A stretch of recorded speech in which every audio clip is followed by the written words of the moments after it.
In the early 1930s, Harlem did not sleep the way other neighborhoods slept. It breathed differently. Even after midnight, even after the last saxophone note dissolved into cigarette smoke, the streets carried a hum beneath the silence, as if the pavement itself remembered footsteps from decades past. In those years, during the long shadow of the Great Depression, Harlem was both sanctuary and battleground, a place where brilliance thrived in spite of neglect, and where dignity had to be defended not with spectacle, but with endurance. At the center of that tension stood a man whose presence did not require volume to command attention. Bumpy Johnson. Ellsworth Johnson earned his nickname from the slight bump on the back of his head. Bumpy was spoken with familiarity by elders, with admiration by young men, and with caution by those who misunderstood him. He was not the loudest voice in any room. He did not slam fists on tables. He did not lean into threats. Instead, he leaned into stillness. And in a city that mistook noise for power, stillness unsettled people more than shouting ever could. The injustice of that era was not abstract. It was written into rental contracts, employment lines, police reports, and the invisible borders that separated opportunity from denial. Harlem's residents could create music that filled downtown theaters, yet be denied entry to the front doors of those same establishments. They could labor through the night, only to face humiliating scrutiny at dawn. The system did not merely disadvantage them. It humiliated them methodically. Bumpy understood this humiliation intimately. He had seen too many men reduced to anger, because anger felt like the only response left. But anger, he believed, was expensive. It cost clarity. And clarity was the one asset Harlem could not afford to lose. On a cold February evening, rain slid down Lenox Avenue in silver streaks, turning streetlights into trembling halos. Inside a modest office above a bustling nightclub, Bumpy sat at a wooden desk worn smooth by years of negotiations. Papers were stacked neatly, not chaotically. A chessboard rested near the window, pieces mid-game untouched. He stared not at the board, but beyond it, through the rain-streaked glass toward the restless city. There had been rumors all week. Downtown interests were tightening their grip. Certain men believed Harlem's operations were too independent, too proud. There was talk of restructuring, of forced alignment. And behind that language lay something older and uglier, the belief that Harlem should not govern itself. One of Bumpy's associates entered quietly, removing his hat with visible tension. "They're pressing," he said, harder than before. Bumpy did not respond immediately. He adjusted one of the chess pieces a night, sliding it slightly forward. "Pressing how?" He asked evenly. "Threats, implied. They think we'll fold." The rain intensified against the window. Outside, a police car rolled slowly past the club below. Its presence was not unusual, but the patrol pattern had grown more deliberate in recent days, more performative. It was pressure from two sides, downtown power brokers on one end, overzealous law enforcement on the other. "We do not fold," he said softly. "We adjust." He descended the narrow staircase into the nightclub. Music greeted him, first brass instruments weaving resilience into melody. The dance floor pulsed with life. Couples swayed, skirts twirled, shoes tapped defiance into hardwood. In those moments, Harlem refused invisibility, but Bumpy saw more than celebration. He saw shop owners who relied on nightly revenue to feed families. He saw musicians whose fingers were calloused from practice, not crime. He saw mothers seated at back tables, laughing for the first time all week. This was not territory. This was community. And that distinction mattered. Across town, another man watched Harlem with different eyes. Dutch Schultz. Schultz was ambitious, calculating, and increasingly volatile under federal investigation. He respected order, but his definition of order required submission. What he did not fully grasp was that Bumpy's influence was not maintained by intimidation. It was maintained by trust. Several nights later, A confrontation unfolded not in a back alley, but in a place of ceremony, a restaurant where black patrons were often made to feel like temporary guests in their own city. A downtown intermediary had arranged a meeting, hoping to avoid escalation. The table was set with crystal glasses and pressed linens. When Bumpy entered, there was no entourage, no display. Just measured steps and direct eye contact. The conversation began civilly, then sharpened. Demands were phrased as suggestions. Economic percentages were presented as inevitabilities. The envoy leaned back, confident in assumed superiority. "You're being offered protection," he said. Bumpy folded his hands on the table. "Harlem has protection," he replied calmly. "From whom?" "From itself." The envoy smiled thinly. "That's not how this city works." Bumpy's gaze did not waver. "It is now." Silence settled like dust. The clink of silverware from nearby tables seemed louder than before. The injustice at stake was not simply financial. It was philosophical. The expectation that Harlem required external control carried centuries of insult beneath it. When the envoy's tone shifted toward veiled threats, Bumpy did something unexpected. He stood not abruptly, but decisively. "We will not be coerced," he said. "If cooperation exists, it will be mutual. If not, we remain as we are." And walked out into the night rain without waiting for response. The act was not theatrical, it was symbolic. He refused to let the narrative frame him as subordinate. Word of others feared surveillance. But what followed was not immediate violence. It was pressure, subtle, tightening pressure. Deliveries delayed, permits questioned. Police inspections increased. It was an attempt to suffocate Harlem economically. And here, the deeper conflict emerged. Shop owners approached Bumpy quietly, expressing concern. "We can't survive this," one grocer admitted. "They'll starve us out." Bumpy listened. Carefully, he knew that pride without provision was hollow. So he organized relief discreetly. Funds were redistributed, suppliers rerouted. Musicians booked longer residencies to stabilize income. He turned strategy inward, reinforcing Harlem's infrastructure. It was not glamorous work. It was patient. And patience, under threat, is its own form of courage. One afternoon, as sunlight filtered through church windows during a community meeting, an elder woman rose to speak. Her voice trembled not with fear, but with memory. "We built this place," she said. "We deserve to keep it." Her words. "Angry men make mistakes," he nodded. "I am not angry," he said quietly. That distinction defined him. Tension peaked weeks later when a shipment critical to several Harlem businesses was blocked under dubious regulation. Younger men urged retaliation. "We can't just let them push," they insisted. Bumpy called them together in the nightclub after closing hours. Chairs formed a circle. No weapons on display. Just conversation. "If we respond recklessly," he began, "we confirm every prejudice they hold about us. If we respond strategically, we dismantle them." He proposed an alternative, legal challenge combined with public visibility. Petitions would be filed, journalists discreetly informed, churches mobilized.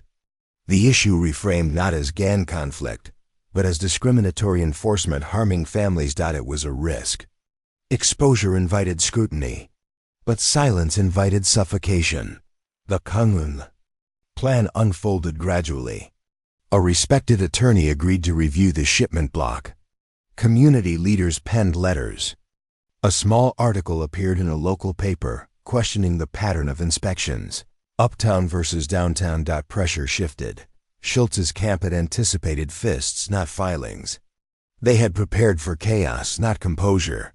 The turning point came during a second arranged meeting, this time in a neutral warehouse space, devoid of luxury. Bumpy arrived alone again. The representatives began firmly, reiterating expectations.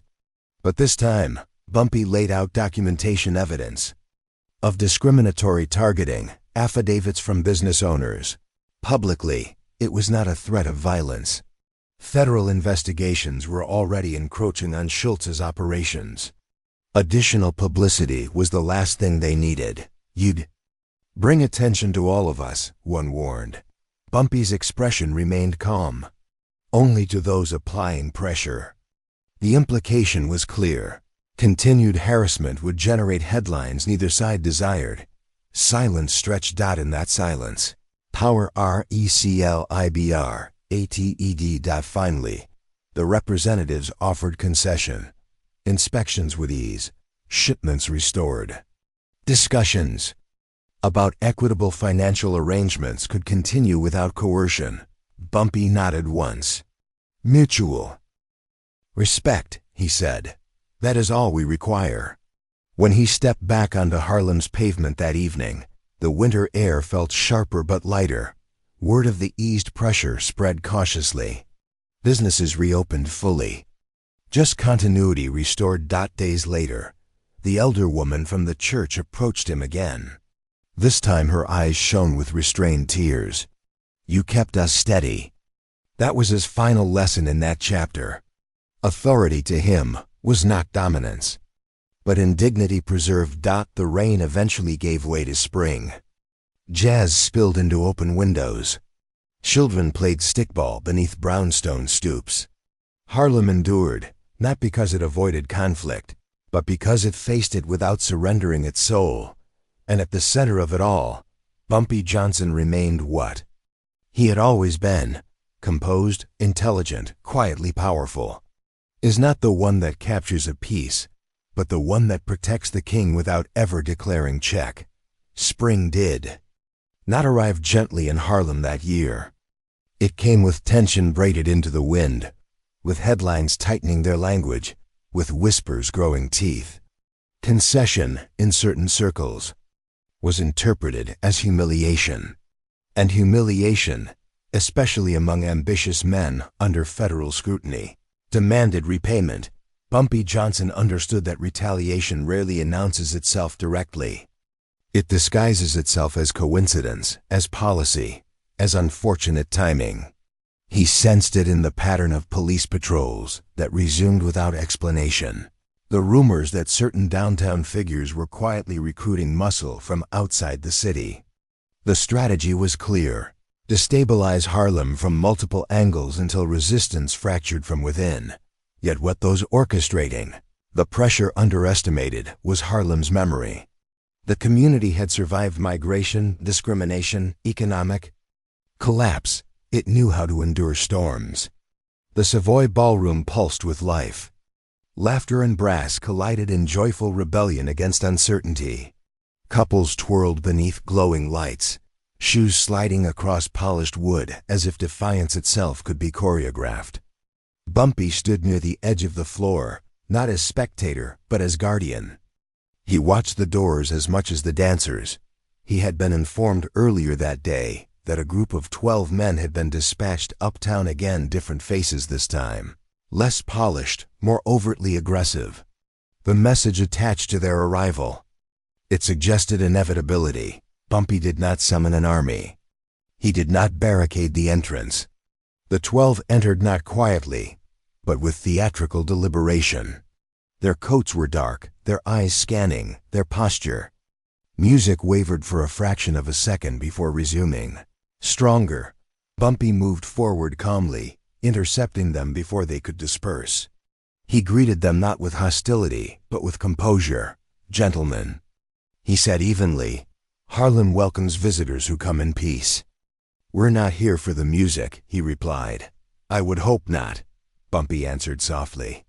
It would be wasted on you. The leader stepped closer, lowering his voice. Downtown is tired of negotiations. This ends tonight. Bumpy's gaze did not flicker. Ends how? By reminding you who runs this city. There it was, the core injustice, spoken plainly.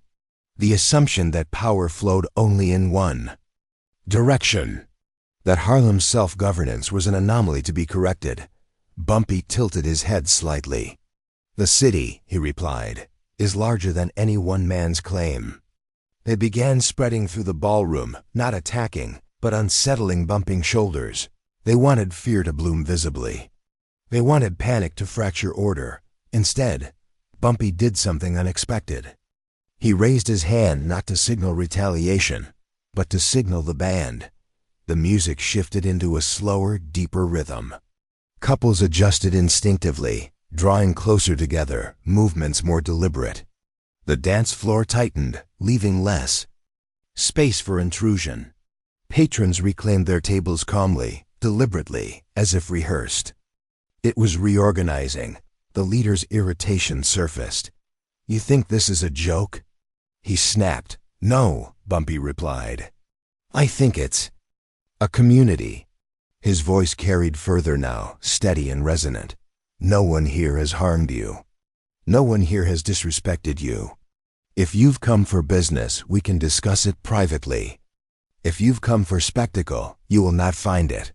The 12 hesitated. Their instructions had likely anticipated resistance, perhaps even violence.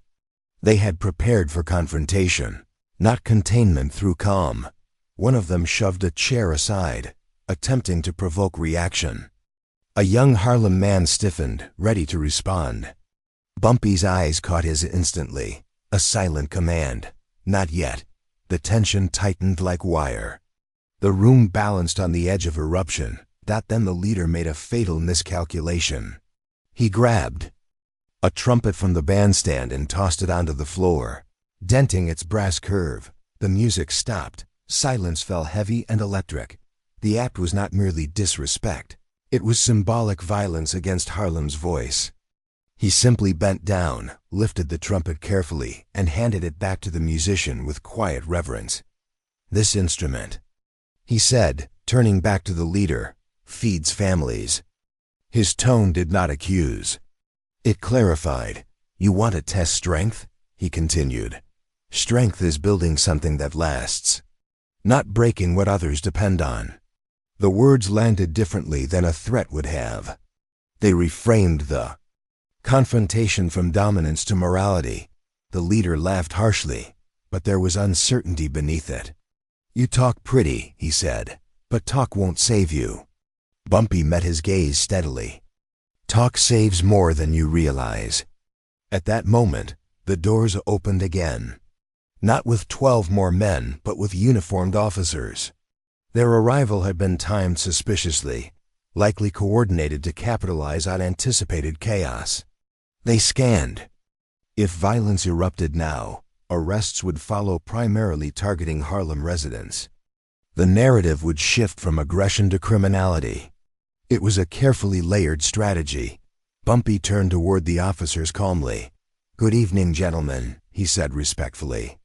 "Our guests were just leaving." He looked back at the 12. "You've made your point. Harlem has heard you. Now you may return downtown with this message: we remain." It was boundary. For a long moment, the leader weighed his options. To continue risked arrest. To retreat risked embarrassment. Pride battled. Pragmatism across his scarred face. Finally, he gestured sharply to his men. "We're done here." They filed out under the watchful eyes of officers and patrons alike. The door closed behind them. Only then did the room exhale. The officers lingered, briefly, scanning for signs of disturbance. Finding none, they departed with thinly veiled disappointment. The trap had failed. Music resumed slowly, tentatively, then stronger than before. The trumpet player lifted his instrument again, its dent visible, but its sound unbroken. As if the air itself had chosen sides. Later that night, in the quiet upstairs office, Bumpy sat alone for a moment. The adrenaline he refused to display earlier now hummed beneath his skin. He knew the confrontation was not over. Downtown would interpret tonight's outcome as defiance. Retaliation might come in subtler forms: economic, legal, reputational. There was a soft knock at the door. The trumpet player entered, holding the instrument. "It still plays," he said quietly. Bumpy smiled faintly. "So do we." Over the next weeks, pressure intensified in quieter ways. Credit lines were questioned. A city inspector appeared repeatedly at black-owned establishments. Rumors circulated accusing Bumpy of destabilizing the broader underworld. Order. It was character assassination disguised as concern. Yet something had shifted irreversibly that night at the Savoy. Harlem had witnessed not just restraint, but refusal to be humiliated. Fear had been confronted without surrendering dignity. One afternoon, a letter arrived bearing no signature. It contained only a sentence: "Next time we won't come dancing." Bumpy read it carefully, then folded it once and placed it in his desk drawer. He did not display it publicly. He did not respond theatrically. Instead, he expanded community alliances. He met with pastors, business owners, even cautious political figures. He built redundancy into supply chains. He prepared quietly, because he understood a truth others overlooked. Violence is loud, but endurance is strategic. Weeks later, news filtered through that. Unexpectedly, one of the 12 returned alone. He entered the nightclub without spectacle, hat in hand. His posture lacked the earlier bravado. He requested a private conversation. Upstairs, he spoke candidly. "We were sent to provoke you," he admitted, "to justify intervention." Bumpy listened without triumph. "There's respect for that," the man continued. "Even where you wouldn't expect. What do you want?" The ground is shifting. Evening, as sunset painted Harlem in gold, Bumpy stood at his window once more. The streets below carried ordinary life: children running, shopkeepers closing doors, couples strolling arm in arm. There was no visible sign of the storm that had nearly broken, but he knew something profound had occurred. Harlem had refused to bow, not through force, but through unity. Not through spectacle, but through composure. And in the grand narrative of a city obsessed with dominance, that refusal was revolutionary. The night air cooled as stars emerged faintly above brownstones. Music drifted again through open windows, steady and resilient. This was not the end of conflict. It was the strengthening of resolve. And at its center remained Bumpy Johnson, measured. Does not roar. It endures. By the time summer settled over Harlem, the air no longer carried open threats. It carried something more dangerous: calculation. And embarrassment among ambitious figures rarely dissolved quietly. It transformed. It strategized. Methods. Bumpy Johnson understood that when force does not achieve submission, reputation becomes the next battlefield. And reputation, unlike territory, could be dismantled without a single public confrontation. The first signal came in print. A downtown newspaper ran a thinly sourced story suggesting that Harlem's economic struggles were the result of internal. It did not name Bumpy directly, but the implication was deliberate. The article framed Harlem not as a community under pressure, but as a neighborhood mismanaged by its own. The subtle cruelty of it was surgical. It shifted blame from systemic injustice to supposed incompetence. Within days, whispers followed. Rumors that certain business owners were dissatisfied, that younger men questioned Bumpy's restraint, that downtown's offers had been more generous than admitted. None of it was substantiated. All of it was intentional. It was a trial without a courtroom. Bumpy read the article without visible reaction. His associates expected anger. Instead, he asked for a list. List of what? One asked, "Every business we've helped stabilize in the last 6 months."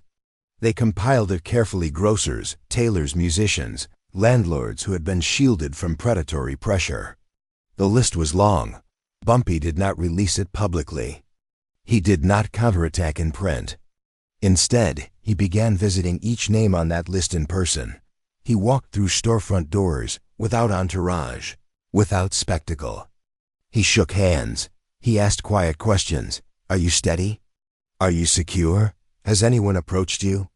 He was reinforcing bonds, because he knew the objective of the rumors was not public opinion. It was internal fracture. The deeper injustice was not simply racism, it was narrative control. Downtown interests believed they could define Harlem's story for it. They believed perception shaped reality. If they could portray Harlem as unstable, intervention would appear justified. One humid afternoon, a respected Harlem shop owner approached Bumpy privately. His voice trembled not from fear, but from conflict. "Lower costs, if I align downtown." Bumpy nodded slowly. And they said you were losing influence." The statement lingered between them. Bumpy did not defend himself. He did not accuse the man of disloyalty. He simply asked, "Do you believe that?" The shop owner hesitated. "No, but fear makes men consider things they otherwise wouldn't." "That's the point," Bumpy replied gently. "Fear is the tool." He placed a hand on the man's shoulder. "If you choose what's best for your family, I will not stand in your way. But understand this alignment without respect always becomes dependency." The man left thoughtful, not pressured. And that distinction mattered. Weeks passed. The rumors intensified. Another article appeared, this time implying that Harlem's stability was temporary and fragile. It suggested that downtown oversight might restore balance. It was humiliation disguised as assistance. In response, Bumpy did something that surprised even his closest associates. Not a protest, a celebration. He coordinated with church leaders, musicians, poets, and business owners to host an open-air festival on 135th Street. But about heritage, entrepreneurship, resilience, some questioned the strategy. "They're attacking your authority," one associate warned. "And you're throwing a party?" Bumpy's eyes sharpened slightly. "No," he corrected. "We're reminding them who we are." On the day of the festival, Harlem bloomed with color and sound. Children ran between stalls. Jazz bands rotated seamlessly. Elder women sold homemade pies beside young men distributing pamphlets about. It was intentional. Reporters arrived, expecting tension. Instead, they found unity. Midway through the afternoon, a downtown intermediary appeared at the edge of the crowd. His presence was not accidental. He observed carefully, noting turnout, noting morale. Bumpy spotted him and approached calmly. "You see instability?" Bumpy asked quietly. The intermediary did not answer immediately. The music swelled behind them, laughter rising like defiance. "You're clever," the man admitted, "but cleverness has limits." The conversation ended without agreement. But the message had been delivered, yet the real escalation came days. LATERA federal audit was announced targeting several Harlem businesses randomly selected, officials claimed. The timing was too precise to ignore. It was pressure disguised as procedure. Panic rippled through the neighborhood. Audits meant fines, fines meant closures. Closures meant unemployment. Bumpy convened a meeting that night in the Savoy's upper office. Faces filled the room, worried, exhausted, uncertain. "This is not coincidence." One man said bitterly. "No," Bumpy agreed. "It is strategy." He paced slowly before the window. "They believe scrutiny will fracture us. That under pressure, we will turn inward and blame each other." He stopped, turning to face them. "We will not." Lawyers would be retained collectively, reducing individual cost. Documentation would be standardized across businesses to avoid technical traps. Public transparency would be maintained to prevent quiet targeting. It was defensive warfare, but legal. Disciplined. One younger associate slammed his fist lightly on the table. "Why not strike back? Expose them the way they try to expose us." Bumpy's silence followed. Days turned into weeks of paperwork, meetings, compliance. It was exhausting. But slowly, audits concluded. Minor infractions were corrected. Major accusations failed to materialize. Downtown strategy had not produced. Collapse. Frustration escalated. Then came the final attempt. A confidential message reached Bumpy through indirect channels. It proposed a private meeting, no intermediaries, no envoys, a direct conversation with a senior downtown power broker. The implication was clear: settle this quietly, or face renewed pressure. The meeting location was an abandoned warehouse along the Hudson River. The setting was symbolic neutral ground, far from Harlem support and downtown spectacle. On the evening of the meeting, the sky hung low and gray. Bumpy arrived alone, as he always did. Inside the warehouse, shadows stretched long across wooden beams. The man waiting for him spoke first. "You've made this unnecessarily difficult." "Respect is not difficulty," Bumpy replied calmly. "It is requirement." The man circled slowly, studying him. "You've protected your neighborhood impressively. But understand there are forces larger than both of us. Political, financial. They expect order." "Order without justice," Bumpy answered, "is control." The man stopped walking. "You think you can outlast us?" Bumpy's expression did not change. "I think communities outlast individuals." The negotiations stretched for hours. Percentages were discussed. Boundaries clarified. The man attempted intimidation subtly, referencing the fragility of legal protections, the volatility of alliances.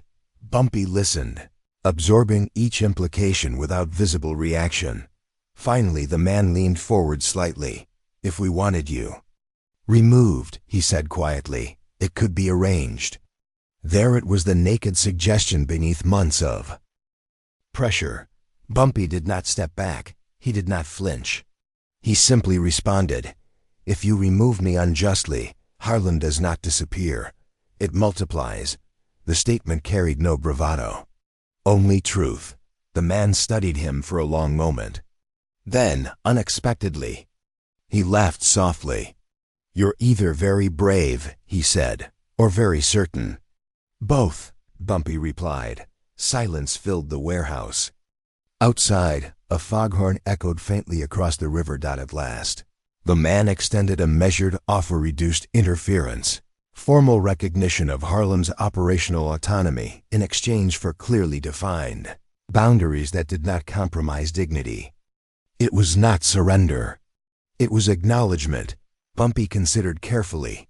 Then he nodded once. "Mutual respect," he said. "Or nothing." When he stepped back into the night air, the river breeze carried cold clarity. The months of narrative warfare, economic pressure, and veiled threats had culminated not in bloodshed, but in recalibration. Back in Harlem, word of eased audits and diminished interference spread gradually.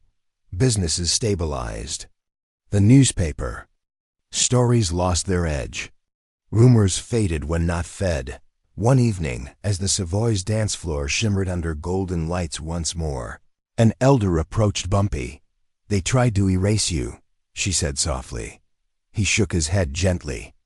"They tried to erase us," she smiled faintly. And we are still here." The band struck a triumphant note, not loud but rich. Couples spun across polished wood. The trumpet, once dented, sang clearly. By the time autumn brushed Harlem's brownstones with fading gold, the war that had never officially been declared had already reshaped the neighborhood's spine. The audits had ended. The newspapers had quieted. The downtown interference had retreated into something resembling reluctant recognition. On paper, stability had returned.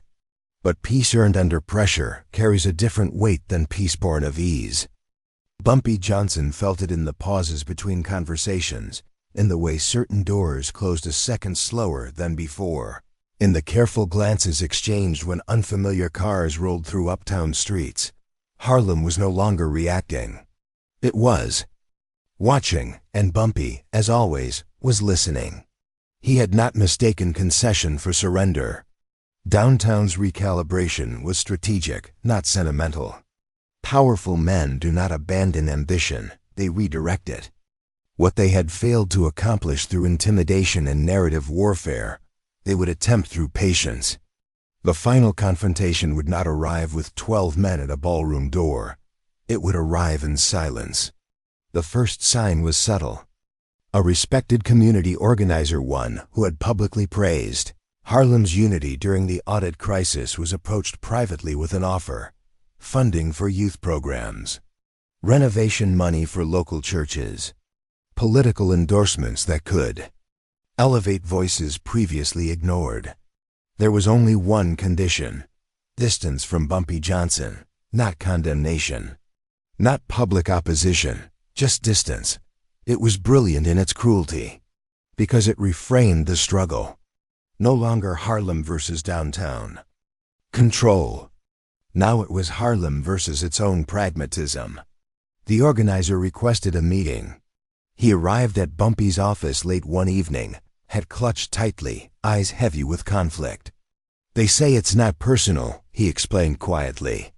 "They say it's about optics. That as long as I'm seen beside you, funding becomes complicated." Bumpy leaned back in his chair, hands folded. He did not interrupt.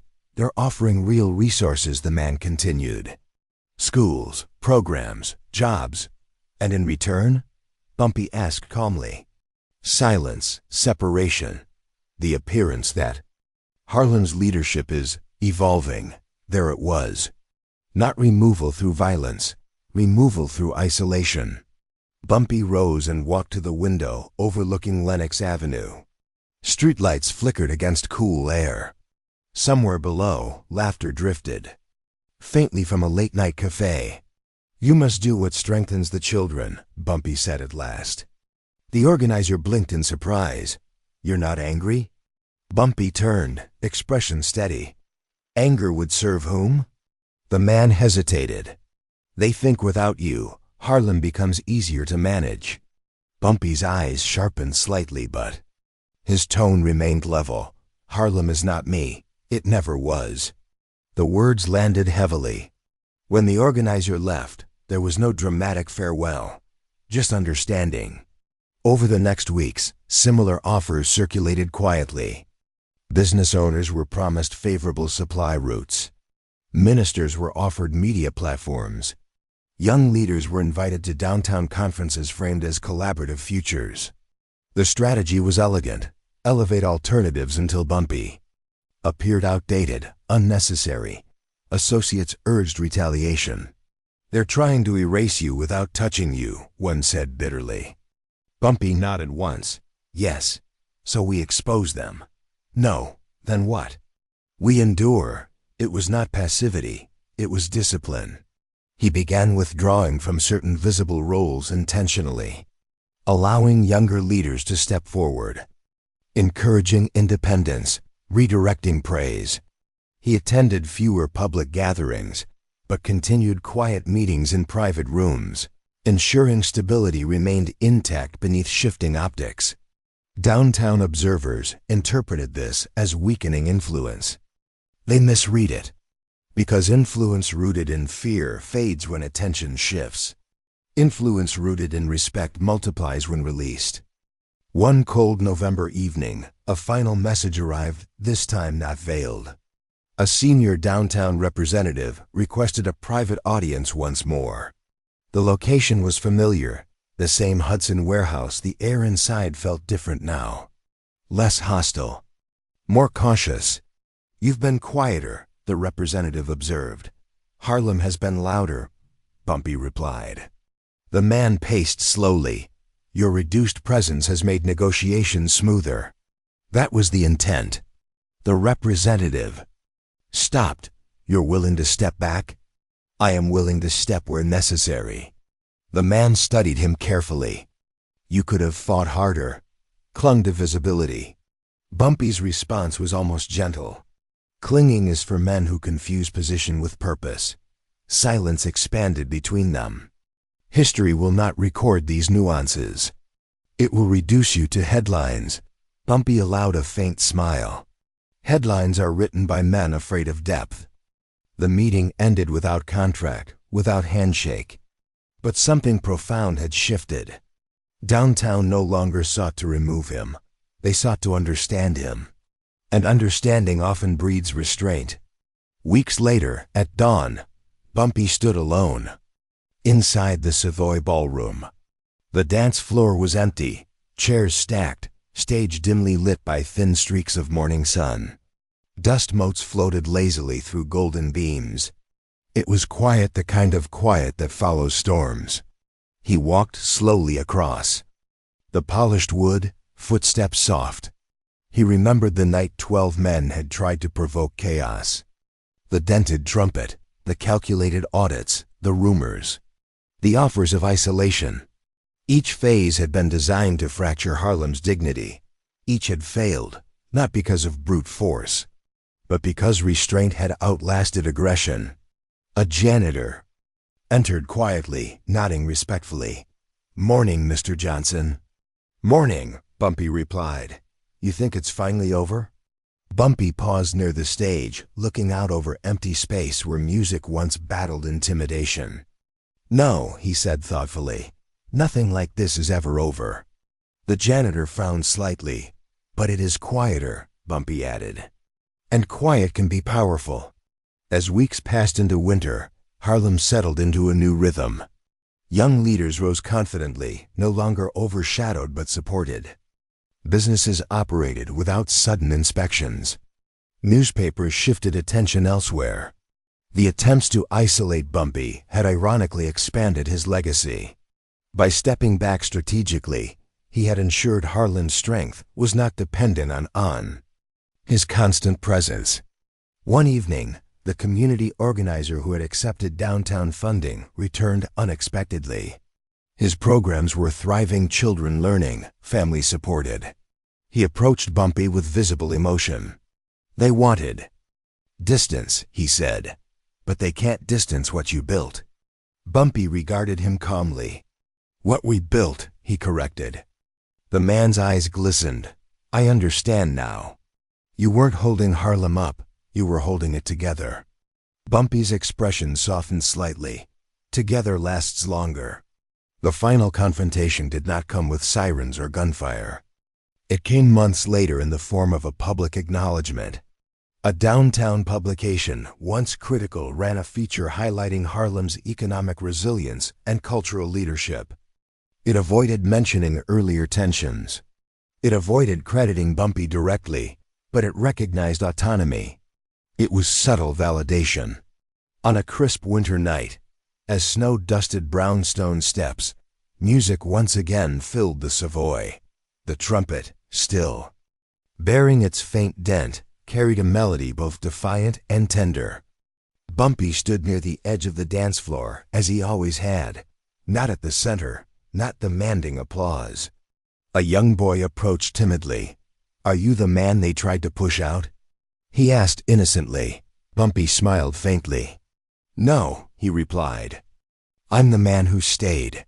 The boy considered this seriously, then nodded as if absorbing a lesson larger than words. That was the true resolution, not dominance over rivals, but endurance beyond them. Not headlines, but continuity. Not fear, but dignity preserved. Harlem had faced intimidation, narrative warfare, economic siege, and attempted isolation. It had not bowed. And at the center of that refusal stood Bumpy Johnson, composed, intelligent, morally anchored, quietly powerful. The storm had not been defeated, it had been outlasted. And in the stillness that followed, something stronger than control had taken root: respect.